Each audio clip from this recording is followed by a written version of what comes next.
A commenter on my last video wanted to see the Game & Watch Donkey Kong, and that is one of my favorites, so let's check it out. Donkey Kong is one of the most iconic Game & Watch games, and also one of the first multi-screen games released by Nintendo in 1982. It is based on the famous arcade title of the same name, released 2 years earlier, and it was an attempt to capture the thrill of the arcade in handheld form. I'm sure everyone knows the premise of this game, but at least the Game & Watch version copied it well, in which you play as Mario, climbing girders at the construction site in order to reach Donkey Kong. Your goal is to remove the support cables from the platform he stands on. The difference in this game is that you must climb the maze 4 times in a row in order to defeat Donkey Kong and save Pauline. You need to avoid barrels by jumping over them, while also being careful not to hit your head on the moving girders above Mario.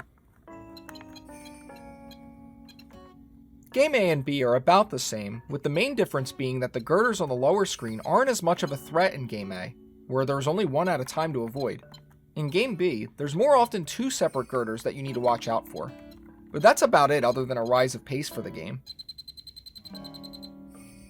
I like that this Game & Watch makes things interesting with the second screen. You can fit a lot more detail on them, and it makes it easier to see things.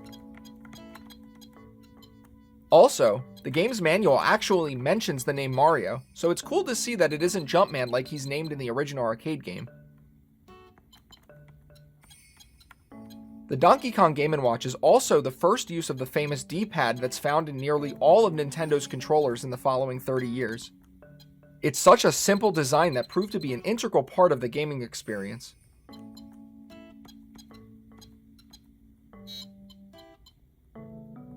Overall, this is probably one of my favorite Game & Watch games to play. It's a lot of fun, and it really doesn't get old.